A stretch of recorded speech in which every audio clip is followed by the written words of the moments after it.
Et question de Monsieur Xavier Paluskiewicz à Monsieur le ministre de la Cohésion des Territoires. C'est la parole, chers collègues.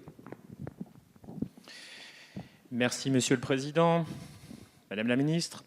Le Premier ministre Édouard Philippe disait lors de son discours au Congrès de l'Association des départements de France en octobre dernier que l'uniformité territoriale n'est pas nécessaire à l'unité de la nation.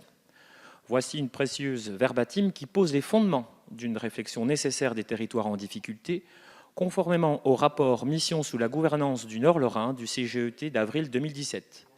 Il y est inscrit une véritable complexité de cet eurodistrict ainsi que de réelles inhérentes difficultés. Cet ancien bassin sidérurgique, ces mines du PIO apparaissent-elles figées dans le temps après les séquelles laissées par la crise minière et sidérurgique et dans une position affaiblie due à la proximité des frontières, dernière marche vers la Belgique, l'Allemagne et plus spécifiquement le Grand-Duché du Luxembourg avec une dépendance certaine. Ce territoire, à fort enjeu, partage avec le Luxembourg une réelle culture ainsi qu'une identité proche, mais des économies bien différentes.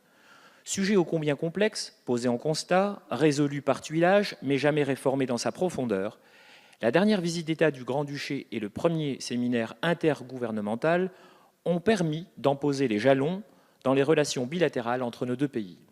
Pour résoudre ces problèmes structurels, nous devons donc agir structurellement et non seulement nous attaquer à ces symptômes. Il y a donc 3 défis d'intérêt général à relever. 1. Le rapprochement des bassins d'emploi et de vie.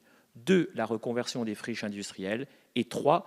La création d'une zone spécifique avec nos voisins luxembourgeois permettant l'innovation et la relance de l'économie. Dès lors, Madame la Ministre, quels sont les dispositifs qui pourraient être mis en place par le gouvernement français pour redynamiser le territoire ? La réforme constitutionnelle permettra par l'article 15 un véritable droit à la différenciation et plus seulement une dérogation. Mais qu'en est-il de la création d'une zone à statut spécifique, commune à nos deux pays, permettant la création d'une économie transfrontalière, facteur de démographie positive et d'élévation du niveau de vie? Je vous remercie.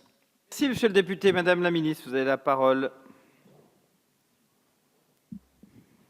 Monsieur le Président, Mesdames et Messieurs les députés, Monsieur le député Paluskiewicz, de nombreux territoires français transfrontaliers sont confrontés à des enjeux de compétitivité économique et soyez assurés que nous avons conscience de la spécificité du Nord lorrain.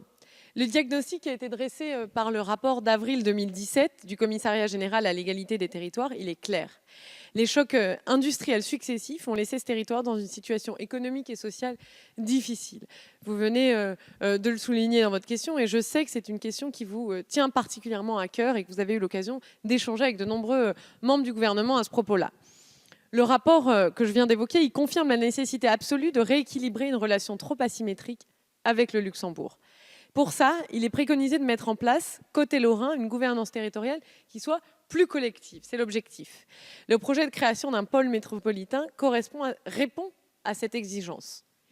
Et sachez d'ailleurs, monsieur le député, que le ministère de la Cohésion des Territoires est très attentif au bon déroulé des démarches engagées. Cette organisation locale, si elle est indispensable, elle n'est pas suffisante, c'est vrai. Lors du récent sommet franco-luxembourgeois, l'ensemble des partenaires a convenu de la nécessité d'un co-développement, d'un développement en collaboration. L'implication de la région est en effet cruciale. Une mission de réflexion a donc été confiée par le ministre Mézard au préfet de la région Grand Est, associé au président du conseil régional. Je sais que vous suivez cela de près.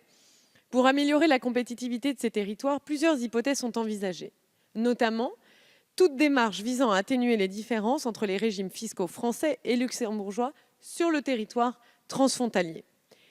Des propositions seront remises en septembre prochain et sur cette base, le ministre de la Cohésion des Territoires portera au débat interministériel les mesures qui nécessiteraient des leviers législatifs. Et je suis sûre qu'il sera ravi, je parle en son nom, de continuer à dialoguer avec vous pour trouver des solutions concrètes et des pistes concrètes pour améliorer la situation et la collaboration avec le Luxembourg. Et donc, monsieur le député, soyez assuré de la mobilisation pleine du ministère de la Cohésion des Territoires, mais aussi de l'ensemble du gouvernement, pour améliorer, dans les plus brefs délais, la situation du Nord lorrain. Je vous remercie. Monsieur Paluskiewicz, pour répondre à Madame la Ministre, vous avez 1 minute 14. Je voulais simplement remercier Madame la Ministre et inviter une nouvelle fois Monsieur le Ministre de la Cohésion des Territoires à se rendre justement sur ce territoire nord-lorrain. J'avais déjà eu l'occasion, et d'ailleurs, de l'évoquer dans le courant du mois de novembre l'année dernière. Alors, je crois savoir justement que des discussions ont lieu, et notamment en lien avec le ministre de l'Action et des comptes publics.